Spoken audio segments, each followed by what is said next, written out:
Welcome back to the JK Entertainment End of the Year's event with 360 players today. The pairings for round 7 just went up, and at 6-0 each, we have Dennis Zenz against Pascal Kauerauf, our feature match for this round. The other two undefeated players are Sasha Novak, we featured him earlier, against Felix Bolland. The second feature match that we may see if Dennis and Pascal finish in time is Julian Mockenhaupt running Urzotron against Marshall Strouds on a junk list, zoo list, collected company zoo. Oh, now we're looking at this. Okay. Why? What about this other guy? Oh, we already look at Sasha Novak also in the feature match, right? Yes, I we think did. so. Okay, cool. Yeah, I like this Pascal Kauerauf guy. Yeah, he just Solid, plays Valakut and Mountains. Solid play. Really a simple deck. And I think that's a trap that many, like particularly semi-professional players fall into. They just want all these options. And you can see these pairs, and they will be like blue, red, white twin, and they'll be like, oh man, it's amazing. It's like Splinter Twin on the Deceiver Exarch, but also a Restoration Angel and Kiki Jiki. But then Splinter Twin on the Wall of Omens for value, and Restoration Angel on Snapcaster on Cryptic Command. I don't know. You know, they're just like, yeah, man, I just want all these decisions. I want to be able to have something to do in every situation. Whereas other people, I mean, in the bottom line, though, it's not about like how many choices you get to make. It's about how often you win. Yeah, in the end, I compare this to some Bud Spencer movie. Some guy is just dancing around, doing tricks, and in the end, Bud Spencer just gives him the hammer and the guy drops. That's it. And Pascal Kauerauf, total fist on the head kind of dude. His deck, anyway. I don't know about the dude himself.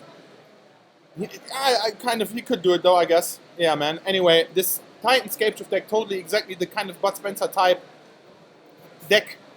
Really only big threats, and that's it. Leave all the fanciness to the opponent. And I like playing decks like, seeing people play decks like that. People that are not too afraid to be like, okay, no, I don't want to like do all the fancy whatever. I just want to win the game. And if it's going to be boring, then so be it. You know, I came here to play the tournament. And I always got to respect that attitude. I think sometimes people, they get a little too fancy for their own good. Yeah, and still, there's still the decisions and sideboarding. Tamo Twin dude, seriously, just read Search for Tomorrow? Oh, what happened to this? Okay. Okay. How did that happen? Yeah, the camera Autofocus, did some incorrect focus. Yeah, the automatic focus option apparently wasn't also strong. So what can we see in Dennis Zen's deck list? He has main deck Bounding Crisis and Pestamite. Wait, he has made deck, what is that? Bounding Crisis? Bounding Crisis is What is a it? 3/3 flash creature. Okay. When it enters the battlefield, tap target creature or untap target creature. It's from Magic Origins, one of the 5 multicolored uncommons. Okay, it taps or untaps target creature. Yeah, so with So it's Splinter like Twin, the same thing, yeah, man. Yeah. And it's 3 mana, 3/3? 3/3 flash. Oh, how have I never heard about this? This is a pretty good dude. It's like, oh yeah, there we go, Fish Lizard. Yeah, man, this is strong. Yeah, it's in every But fish deck. our untap target creature, oh well. Yeah, it can't tap lands, unlike Deceiver Exarch. Right, so that is kind of sad. Because that is like really one of the nicest plays. Just turn 3 Yeah. on the play, upkeep, exarch your land. Is so Force basically removal. you're just sitting there, you're like, oh no, my bolt isn't gonna cut it. Like, do I have the terminate right now? And sometimes like maybe you're not even prepared. Because kind of depending on how you fetch to minimize the damage, you might not even have it up in your upkeep. You might be like, okay, I got mountain in my hand, so now I'm gonna fetch this and this, and then all of a sudden you're sitting there in the upkeep with no terminate mana. Who like it can happen to anyone. So really, like, be prepared for this, man. Turn 3 Deceiver Exarch upkeep on your land is like one of the most like crushing, like constraining plays anyway that the twin deck can make. That's like might be it's the earliest time where already you gotta have it. The Fish Lizard though, I don't know. It seems kind of weak. Like, why would you give that up? The biggest problem with the Fish Lizard is it gets bolted. Yeah, exactly. It's just like Pestamite. Yeah, It had except always the same issue. Yeah. Except Pestamite had the nicer comes to play trigger. and it's to tap also anything. flying, so Yeah, there's sometimes that. it deals some more damage than Of course, 3/3, fish. I guess, depending on in what matchup you might want to use it. Because I can see that if you want to have hybrid game strategy, then it's just a better guy. Because it's like a 3/3 dude, way better at beating up the opponent than Freaky Pestamite. always so fragile. 2 damage return, not really that much. 3-3 beatdown. Like, depending on against who you want to use it. Like, look right now against Pascal Kauerhof. So strong. Way better than the... Pastor Might. Yeah, 1 more power. That's it. And yeah, just beats across the empty board. Nobody cares. Yeah, Although, against Grixis, it also blocks the Snapcaster Mages. It blocks the Young Pyromancers. Yeah. Okay, so Pascal does what he always does. Gets lands, gets more lands. Yeah. Just slam it on the table. And then That is into the really- face. In the end, yeah, man. Photo finish. That is so strong. Of course, this block, no problem at all. Pascal Kauerhof still has such a healthy life total.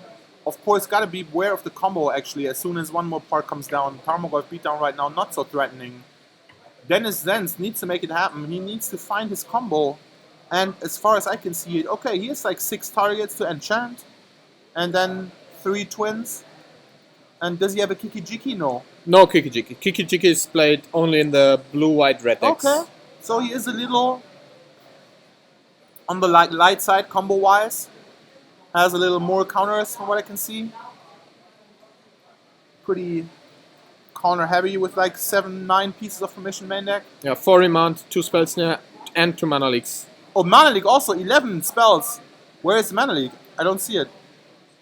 The dude don't have Mana Leak. Oh, he wrote it in with by hand. I see. Now there it is. Oh, crap. Also 2 Cryptic Commando and Dispo. Just Yep. all the counters. This guy got it going on, man. He will just neutralize everything. Yeah, he can go... So this Pascal Kauerhof Scapeshift has maybe not such a great chance of resolving. On the other hand, Dispel won't do it. Mana Leak won't do it. So let's hope that he has at least remand. He's gonna have to start denying that dude the green mana and the upkeep somehow. I don't know if he can. I think he is sitting on the remand though, right? Dennis has the combo, Pascal has Scapeshift. Okay. The only thing is that Pascal, now he's really though reduced to this kind of singular area. What is he gonna do? But of course, you're gonna hit him on his head with your fist and you hope that it's enough. There's really no like going twice about it, going 2 ways about it. This is either like there's like, the unfortunate sad thing, like where I'm saying where it just makes you feel bad. You can't really do anything. You just have to hope. Okay, now he's gonna play around the Mana Leak or something, or maybe remand. I guess he's trying to set up a. Although he's gotta. Oh, this is good now. The Tribe Elder resolves. Now the Valakut is Lightning Bolt though. So strong. There is 5 mountains. All of the sudden, Dennis Zenz, he didn't see it coming. Pascal Kauerhof managed to outplay him with this Bud Spencer deck after all, man. Just so strong. Sakura Tribe Elder, yeah, you can have it, bro. And then all of a sudden, holy crap, more Valakut. Tribe Elder, all of a sudden, double Lightning Bolt on his stick. Easily. Now, what is this Pestamite? Okay. Pestamite taps He can now- a land, a Valakut. Yeah, he can now fetch land Should with it- Sakura Tribe Elder. Yeah, Pestamite should have targeted Stomping Ground, I guess. But Valakut... Yeah, that would have been the better pick. Yeah, Valakut is always the bad choice. Always. Yeah, maybe it should have targeted the Sakura Tribe Elder. Probably still a nicer choice than Valakut. Yeah. It's not like Pascal Kauerhof is now going to cast the Disruption from his hand, man. He has it lying right on the table. This is amazing. Dennis Zenz just in so much trouble. Pascal Kauerhof pulling out all the tricks of his limited bag. But he is doing it. Don't make faces like that. I'm just saying it's not a very flashy deck. Not that this dude himself doesn't have many tricks, but what are you gonna do, man? There's only so many ways to play the Explorer. So, I guess if there is the Bertocchini way also. That is a nice one. I wonder if he ever played Scale. Yeah, of course, right? That must have been it. So awesome. Yeah, I remember he played the deck with at least 2 Explore. Alex Bertocchini was suggested to me as a friend by Facebook algorithm because I was friends with Mike Long, so they were like, yeah, bro, I'm sure you want to add this guy also. Yeah, actually no, because I never talked to him. I played against Mike Long before. It was a pretty interesting experience. Instead of waiting for the Splinter Twin, Kauerhof decides to Valakut bolt the Pestamite right away in the upkeep. Did he do it in the upkeep though? Upkeep No. or end of turn. Didn't he do it in the attack step? Like, check it out, man. There is tapped Tarmogoyf. If we were not Okay, watching so for this he 1 second, waited we for can the still attack. Assume, yeah, Dennis Zenz, he just wasn't even trying to put it down. Oh my god, He was just and pressuring Pascal Kauerhof. he still got to block with the Sakura He still Tribe got Elder. to block with the Sakura, Yeah, that's saving nice. himself all the life. Plus Dennis did get to keep his Splinter Twin. Lives to fight another day. Although again now, if Pascal Auer drops like a fetch land, then what is gonna happen, man? Dennis Zenz, just with no answers. He needs the Spells Guide or something. Yeah, fetch lands are Pascal really good. Auer's land base is just destroying him. Doesn't even need any spells. He just plays lands until Dennis dies. Hashtag Lukman no spells, really. This guy just, even like until the end of the game, Pascal Kauer could conceivably just keep playing some fetch lands and then just sacrifice them all, kill Dennis, never cast anything. But he's gonna go for the Escape Shift now out of boredom, because why not? What else is he gonna do? Makes Dennis Zenz have the counter. So smart from Pascal Kauer kills, foils that one combo attempt with the Sakura Tribe Elder of all things, the card with the least disruption potential imaginable, and then just runs out the Escape Shift to keep Dennis Zenz from deploying more combo pieces, although he could Pestamite Remand, and this is exactly what we're seeing here. All of the sudden, Pascal Kauer's decision to go for Mountain all the time maybe doesn't pay off because he doesn't have the double green now. Pestamite is on the table, and that's it. If Pascal Kauer doesn't have one more land, which I think he doesn't, then Dennis Zenz will just be able to untap. Oh no, there is the land. He will just shock the Pestamite. Nothing happened after all. Yeah, but Spencer away again. Again. This is round 7, ladies and gentlemen. These guys are sitting at 6-0. And I think with Pascal Kauer it shows. I don't know about Dennis Zenz. He's just not ready for this, man. I mean, it looks kind of like he's getting outplayed like a doofus. But I just think it's this red-green Escape Shift. I don't think it's like that prevalent that you would kind of test against that a lot, right? So it's not like that unexcusable to be sort of unfamiliar with the intricacies of this. No. Right? So, like, who saw this coming? You know, we sure as hell didn't, even though we were looking at the hand. Yeah, normally the deck is either Bring to Light Escape Shift or the blue version. Yeah, but this man the Tribe Elder Disruption, so good. I'm a big fan of this Pascal Kauer right now. Dennis Zenz, like I'm saying, looking dumber than he is, I'm sure of it. This game, he wonders what happened. Yeah, now he has to deal with a Commune with Lava. That will get 7 cards. Is that It so? resolves, yes. Oh, it does resolve? It finds Oh, Escape Shift. is it the end of Dennis Zenz's turn? Is he already? Yeah, Commune with Lava is an instant. Oh, I think he only cast it for 3 though. See, he had the Escape Shift in his own turn. Right. But it's still really he used 4 ridiculous. mana. Look at that turnout. It's like Escape Shift, you can play these cards, but you gotta pay, right? Yeah.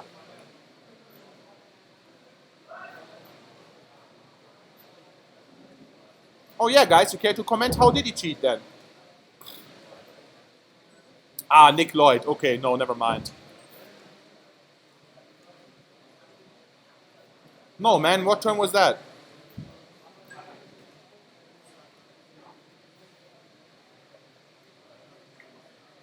No. He was sitting on 7 mana. And he played Tribe Elder. Yeah. Yeah, that's nice. This guy.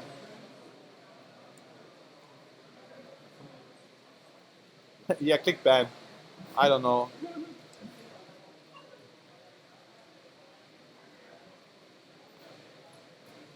Anyway, Dennis, that's nothing he could do. Pascal just puts the hammer down on Dennis and leads 1-0. Total destruction. He was trying to get it done with the fanciness, but it just wouldn't work. Pascal Kauer. I mean, even with a card, with a sideboard of 100 cards, what can you do against Valakut and Lance? Valakut and Lance, really unstoppable, man. All the permission. This dude, I'm sure he thought he was sitting pretty handful of counters. He had all the permission, man. Thought he would have to ask him for everything, but no. Pascal Kauer asked him if he could resolve the Tribe Elder. He said yes, and that was the beginning of the end. From that point on, Pascal Kauer commandingly taking it away.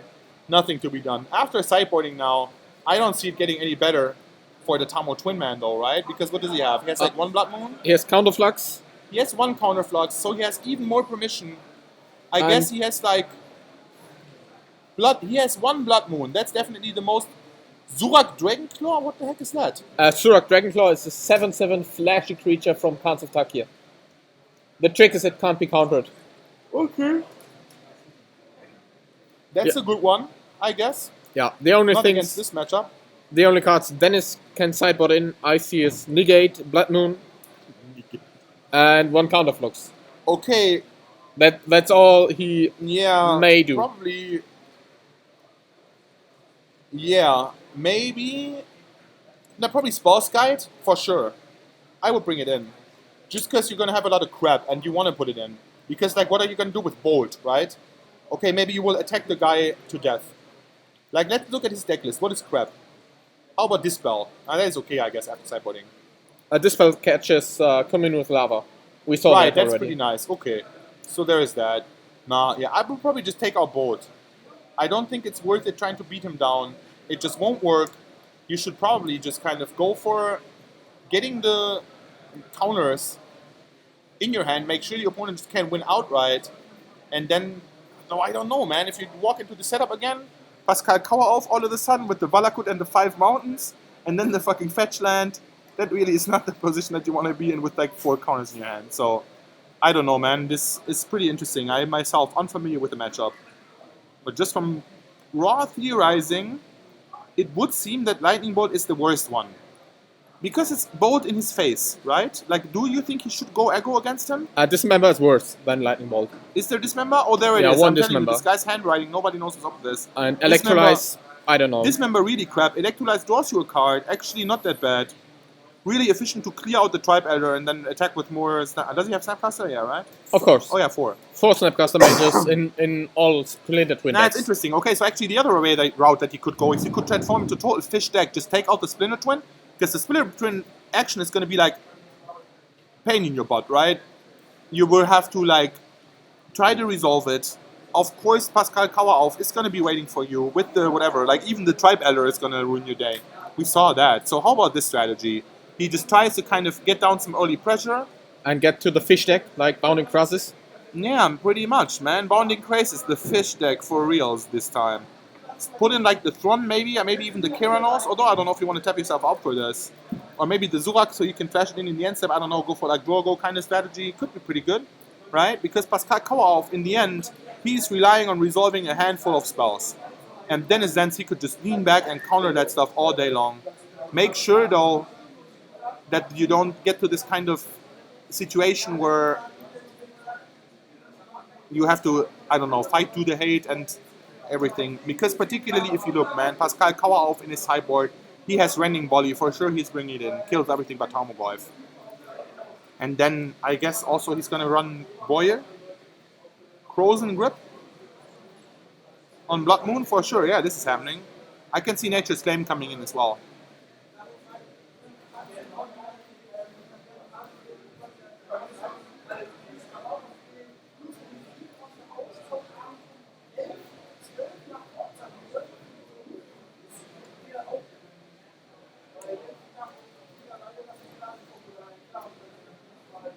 Okay, yeah, man. So we will see this. Did we get to catch a look at what the players did bring in, or do we have to wait and see until they draw it? We have to wait. We have to wait. Yeah, Pascal. Telling you, man. What is Dennis' plan? Just win turn 4?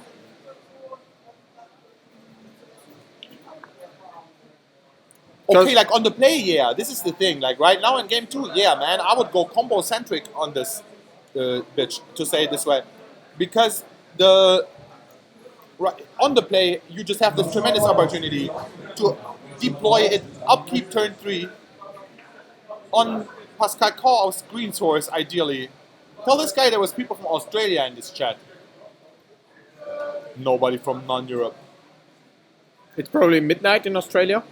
Oh yeah, Pop, he built this. Yeah, man. I tell you. Okay, really good.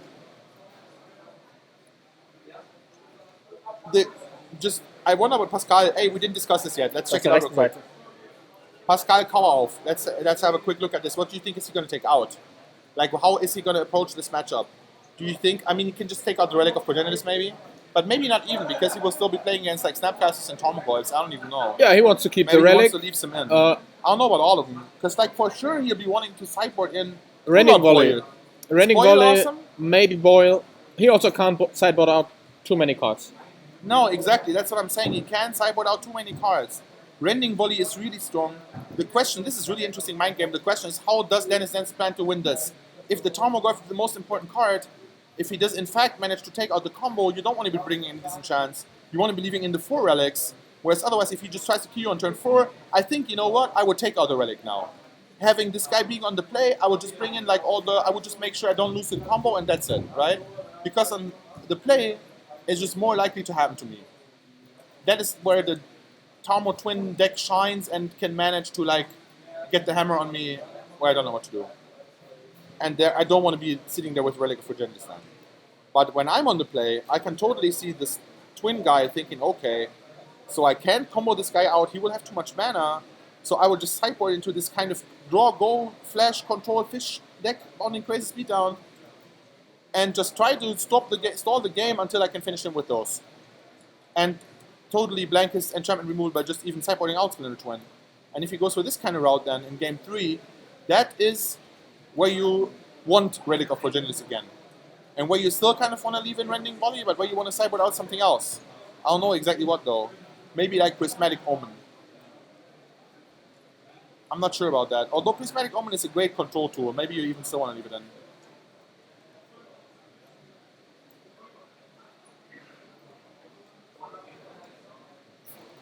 It's sad that he didn't manage to put in any like Cavern of Souls for the Titan. That would be so strong. Just like when you play it uncounterable. I remember in the Standard or something that used to be the thing, right? There was like Wolf Run Ramp or something. That was such a Classic Wolf Run. Hey, when this happened, I can tell you, man, when I saw this guy, Wolf Run Ramp, when he won that Star City Games event, he was like the only one playing Wolf Run Ramp. It was sick how far ahead of the curve this guy was. You could just look at it. And every other deck, this guy had nothing but good matchups. Easy going throughout the whole tournament. It was so strong. Everybody played it right away after that. And this one guy fucking came up with it. Really amazing. Classic Wolf Run design was awesome. Okay, so now there we see it. Spellscat coming up from Dennis Zenz, just as we expected. Probably awesome against every plan. Because it will deal with Pascal Kauer sideboard cards. Rending Volley, unfortunately, cannot be redirected. But the Nature's Claim, Frozen Grip, actually only Nature's Claim, right? Now come to think of it. I mean, he can't know this, so maybe he thinks Pascal Kauer has a bunch of stuff. But in fact, Dennis Zenz already down in the mind games has that Spells Guide now. And looking at Pascal Kauer's list, it seems like there's at best one target that he can get with that. And maybe like a stray Valakut activation or two. That's it. What I see is that Valakut triggers once per turn. Very often in Pascal Kauer's deck. So very often he will just deal 3, deal 3, deal 3. And Spellskite can stop that. So it can protect his Splinter Twin combo in a way. Okay, but let me put it this way. Is that really worth it? Because you can rely on it, right? This is only if this is like a happenstance occurrence where you can be like, okay, this dude, he's just playing the land every turn. He's just kind of doming my face or whatever for 3. But as soon as he has like another fetch land out, or it's his turn or something.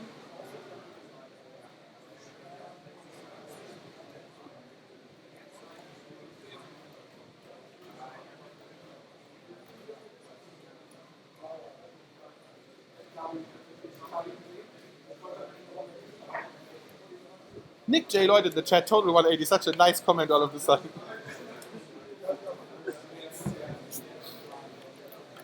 Okay, so Dennis Zenz getting in there with the Pestermite, I think. Pestermite not safe at all from any removal. Spellskite just sitting there decoratively, doing nothing. I wonder if Dennis Zenz realizes this. Maybe he feels really smug. Like, who knows that Pascal Kauer has no bolts? Like, maybe that's it, actually. Maybe he thinks he has 4 bolt. Because only if we look at the list, we see he has, like, no bolt. But who knew? I wonder if we're going to see Boyer. That's the best. Like, because of Blood Moon, you want to fetch Island all the time. So then Boyd is extra delicious. I wonder if it's going to happen. Oh, it will destroy so many islands.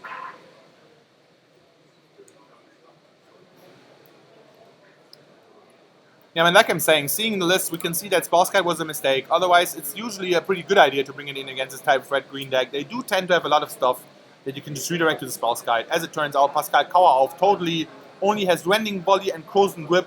Pretty much only one Nature's Claim can be redirected. No Bolt. Valakut trigger, okay. But like, the Spellskite really underwhelming right now. Doesn't do much of anything. He should just be attacking with it also, just for fun. Why not? Just so that it gets something to do. It's like ABM. Okay, no, there is no equivalent ever. Mind. It's like community service for the Spellskite. And a workout. Trying to get it down to an 0-3. Although that'd be pretty sad. Never mind, we don't attack with this. Keep it Sir Mix-a-Lot style. At 0-4, Baby got back.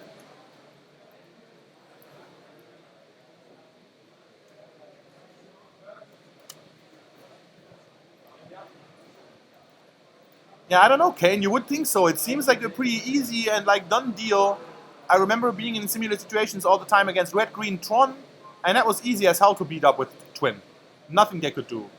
And Pascal Kauerhof, you would almost think it's the same thing, but the problem is it's just too blunt. Like just all this ramp. You saw it in game one. The ramp just kept killing the dude. He didn't even do anything.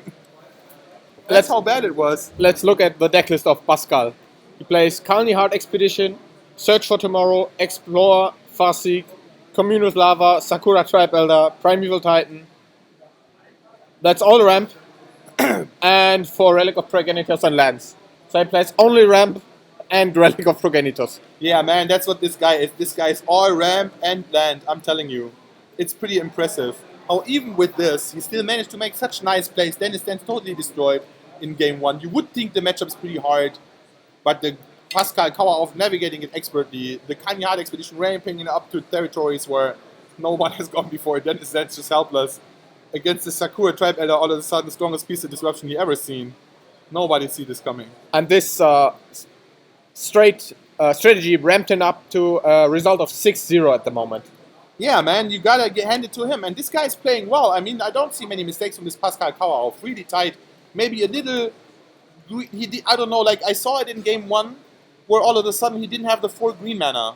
And I think it was because it was recklessly fetching for the mountains all the time. But I don't know if one of those, I didn't like pay too close attention, maybe one of those could have been a stomping ground in retrospect. And he should have done that, because then, in this turn where he had 8 mana and his Scapeshift got remanded, he could have just played Scapeshift again and win for sure. Right? So I don't know if that was a mistake or if he just didn't have the opportunity.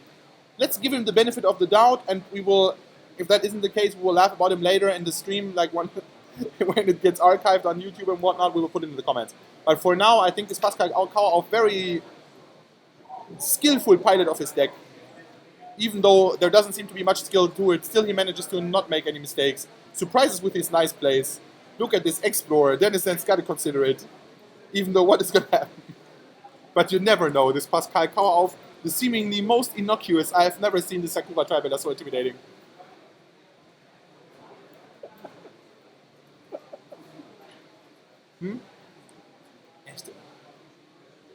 Really, everybody amazed here at the prowess of this Pascal Kauerhof. So here's 6 damage on the table from Pascal. Oh yeah, there it is, fetch land and double Valakut. Yeah. Already, like, how do you even win against this? There is just no solution. This dude, he can just now kill the Spellskite, which actually would be pretty cool for Dennis Dan's Spellskite finally doing anything. But no, not yet. I think Pascal Kauerhof just really playing it safe. Make sure he doesn't get comboed out at random, because he just knows that he has this under control, man. He will... How is he going to play now? He will just put 6 damage to Dennis' face, like a light jab, then untap and oh yeah, take out the hammer. Yeah, Kane 49, but only if there is exactly 5 mountains. Otherwise, he can't do it. There is already too many mountains now. It won't work. Oh no, there isn't. No, there is. No, there is a forest. There is 6 mountains now. Yeah, I don't think this would have worked out.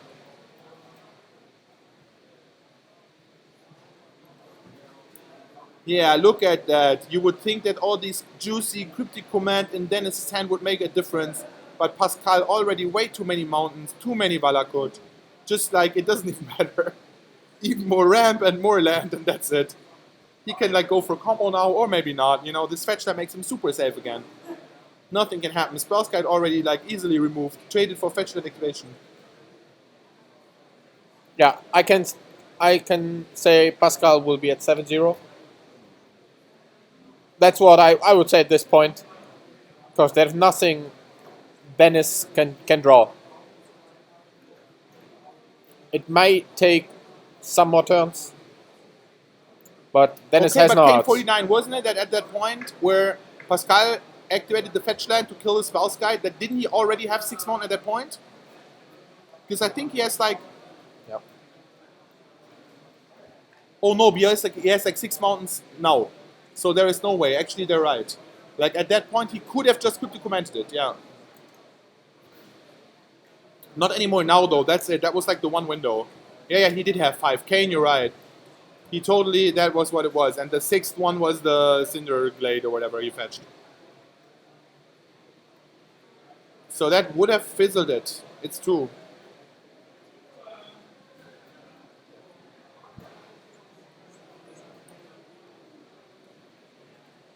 No, I think he just fetched and then he fetched again one turn later. Yeah, maybe Dennis just didn't know about this kind of interaction. Of course, you gotta be on the lookout for this. I'm telling these people all the time, man. Know the rules of this game. When you play this tournament, like, be sure that you even know. I've seen people play and they're like, no, I don't care, whatever, man. I just make my choices and that's it. I'm like, dude, there is some choices that you can't even make because you don't know there are options available to you. If you're just like, oh, well, I don't think anything can happen, it's not counterable, then you're just giving it away. You need to know the intricacies of this to be able to bounce that mountain to not get the damages. But then again, maybe he just didn't want to do it because, you know what? Just let the Spellskite die. Don't tap out in your own end step. Otherwise, Pascal Korf just will, I don't know, scape shift or whatever crazy, like, commune with lava for 10. No, probably not that, but like Primeval Titan. You never know because he did nothing but ram so far. That's a really scary thing for Dennis. We don't even know if Pascal has no threats in his hand or what. But now, okay, now he starts casting something. But up to this point, he just didn't even do anything. And you never know why is that. Did he have nothing? Or did he just not even need to do anything now? Because, I mean, what is this? Mana League finally manages to stop it. I don't really know if that was necessary, but Pascal Korf, unnecessary risk in my opinion. Could have just waited one more turn to play around this Mana League. Did he see Mana League in game 1? No, game 1 he just played lands. There was no Mana League? Okay. No Primeval Titan, just Khalni Heart Expedition on lands.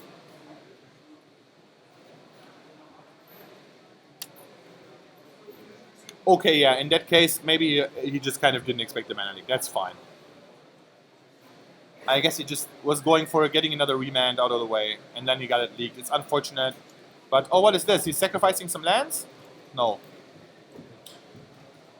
You can't, how much? He has so many mountains, right?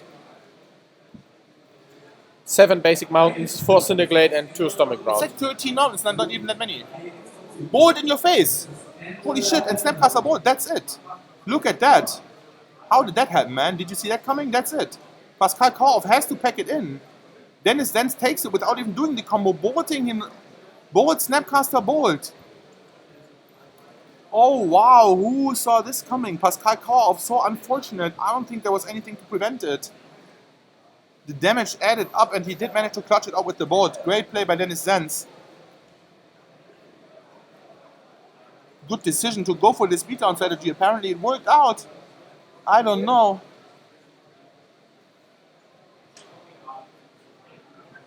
Yeah, of course, we're sitting here on the deck list. For us, it's easy to perfectly evaluate what they should go for. But they're like operating in the dark. They don't even know. Dennis was banking on way more disruption. Just kind of ran out the creatures, attack, and then Bolt, Snapcaster, Bolt, such an explosive finish. I remember playing that.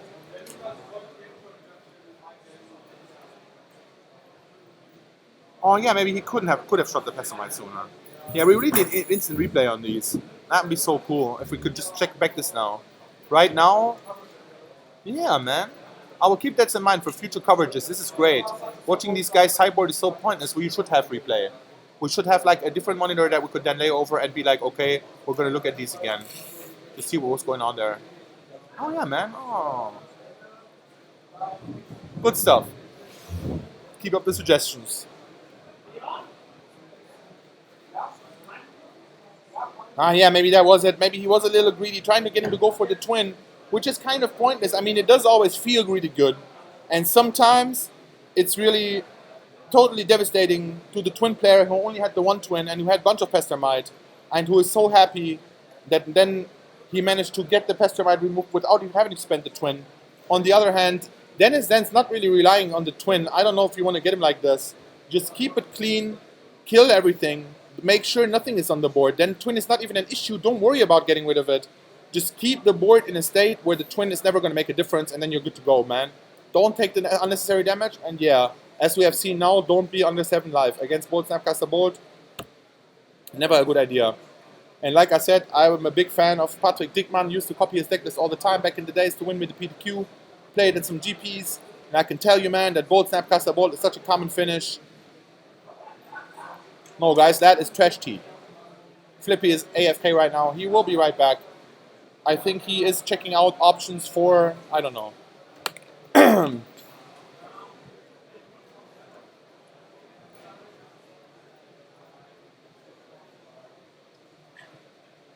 Yeah, the player is still shuffling it up. Can never be careful. Keep randomizing that. It's really boring for the spectators, but you want that well-shuffled deck. And don't do any power shuffle. Yeah, man, boarding out the combo was sick tech. Dickman didn't even have any beatdown creatures either. He would just, all of a sudden, the Pester Mites would just be attacking, and then raw Snapcaster and stuff. Before he put in Tarmogoyf even, he was such a... Like, he told me, basically, that kind of... I remember Dickman saying that the way people would play this kind of tempo twin is that they would put the opponent under pressure with their creatures, make him tap out, so that then he can safely deploy the twin combo and win. But like Dickman told me, he played it so sick, it was like even in the reverse, he would threaten the opponent with combo all the time, so that then finally he could kill him by attacking with the Snapcaster. It was really like outrageous to watch, but it happened all the time. Like every removal was spent, everything was discarded and stuff. But the Snapcaster mage was still going, and in the end he closed the deal out. Why? Because there was Bolt, Snapcaster, Bolt, also always a premium finish. Really amazing, I'm telling you, Patrick Dickman play with Splinter Twin Legendary. Never seen anybody be more the master of one specific deck than this guy. In recent times, maybe not ever. Anyway, this Dennis Zenz, unfortunately, although actually pretty fortunately won in game 2, still has a tough road ahead of him if he wants to step into the footsteps, gigantic footsteps for anyone who's playing Twin. You can almost always only embarrass yourself because if in front of people who know Patrick Dickman when you play Twin. But it's all good. Like, he's holding his own. We don't see like any too bad mistakes. I think it was pretty nice. And now we see if we can get this through. He has like a 7-card opener. I think he's keeping this. Yeah. It's looking pretty strong. Turn 2 Tarmogoyf. Yeah, PG8 is really in the mirror. It's so risky to go for Twin because just the effect that if you go for Twin, then the opponent, he can just flash in the Exarch and tap you, and then could even play his own Twin if he had it. So just because of this, kind of, just nobody has Twin. But you could keep Twin in because then again, it like loops around. When everybody expects this kind of reasoning, then it might make sense to surprise combo kill them after all. But whatever, that is a discussion for another game. Right now, we're not seeing this Twin Mirror matchup. We're seeing Pascal Kauerhof. Can he do it? He is on the play, so that's got to be awesome for him. Gives him straight one more turn to assemble at least a lethal amount of Mountain and Valakut. Valakut already down. Pascal Kauerhof surely looking to fetch out all of these more mountains. The additional dual lands being printed, such a huge gain for this kind of archetype. You really doesn't have... If there weren't Blood Moon, you basically wouldn't be running any forests. You would just be all mountains and fetch lands and dual lands. And maybe like 1 forest or something. I think 3 is fine. I personally would play 2. I don't know why you would want that 3rd one. I would play like another, I don't know, whatever, mountain, or maybe stomping ground, or fetch, I don't know. Just something. Maybe Windswept Heath? Hard to say. Instead of that 3rd forest, because I don't really know what it's for. I can see needing 2 forests, basic, against Blood Moon. But why would you want that 3rd forest? I just don't see it. It's not like there's going to be Stone Rain coming. Well, you can still fetch Mountain with Sakura Tribe Ally, right? Okay, but you need like 1 forest. Like I'm saying, you need 2 forests, but the 3rd forest, just in my opinion, no good.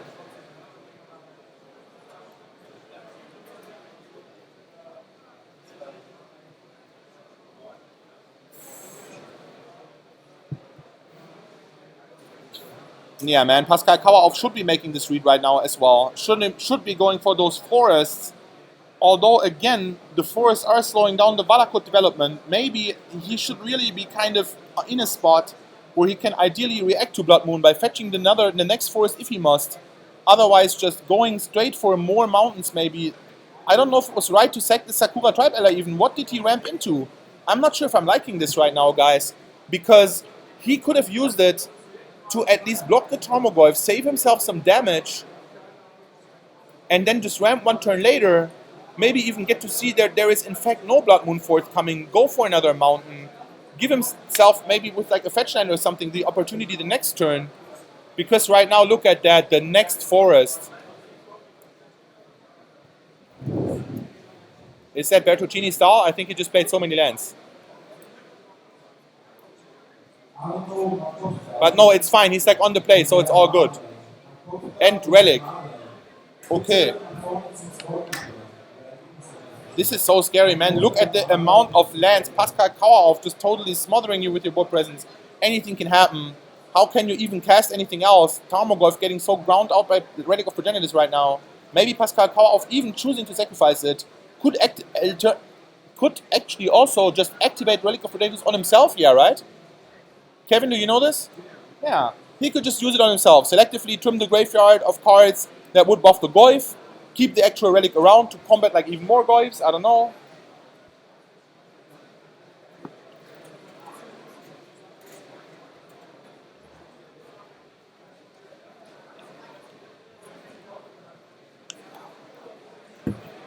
I don't know. Not looking so good for Dennis Zenz, I think. I can't really see his hand right now. But this... I mean, okay, Pascal Kauerhof kind of doesn't have too much going on anymore. But then again, he doesn't really need to have much going on. He has Valakut on the table. Unfortunately, 2 forests. He's going to need so many more mountains to start playing that game again. But he might just have the time. Tarmogoyf not threatening him at all. The Relic of Progenitus just keeping the graveyard slim. Tarmogoyf overcosted Grizzly Bear in the end. Financially, anyway. 2-3 is pretty good for 2. Now, Deceiver Exarch coming in. End of turn. I don't know, man. Is this going to be the twin now? Dennis Zenz taking the game? No, it's not. Attack with the 1-4. 1 damage. That is it. Dennis Zenz, unfortunately, cannot capitalize. I don't think Pascal Kauerhof would have had any answer.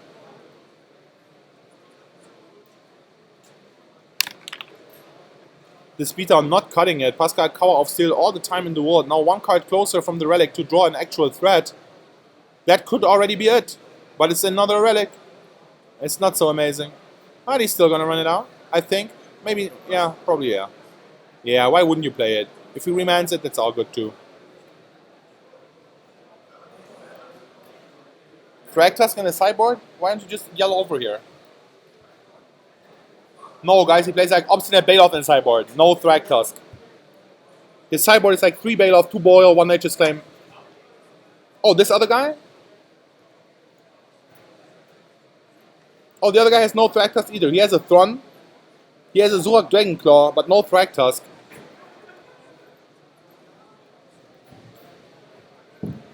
Oh, look at Scapeshift. There it is.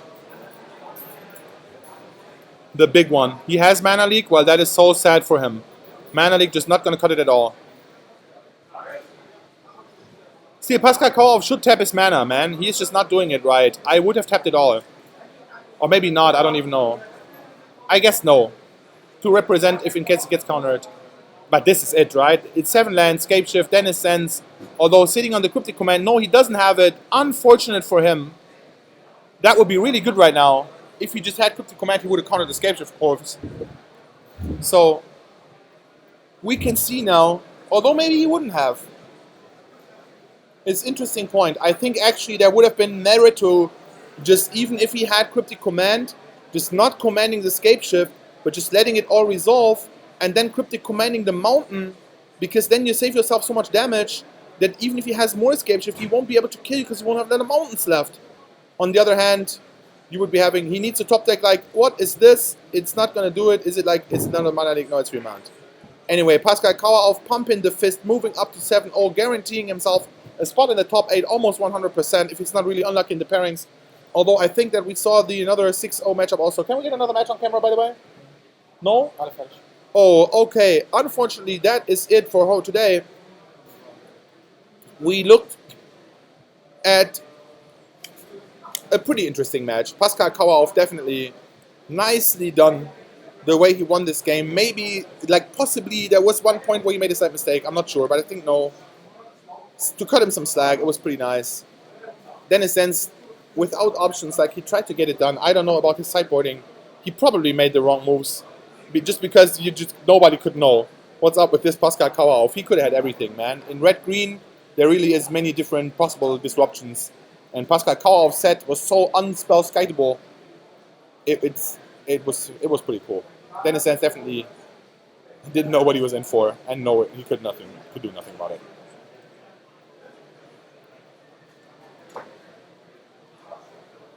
Yeah, so anyway, guys, that's that about that. I will be with you with more coverage with Philipp Böhm in a few more minutes. There is 9 rounds in the top 8 today, so this is round 7. We will see interesting action for top 8 in the next round. I'm really looking forward to several of these matches. I got the standings right here from last round, but I will want to see who is really coming to the top of these standings so that we can have nice feature match coming up for you in the next round. It's really getting good now. The quality of play, the decks, the tech you get to witness, everything is increasing when people just are playing for the top 8. I know several people that have really nice decks. I'm looking forward to featuring them. I hope they won.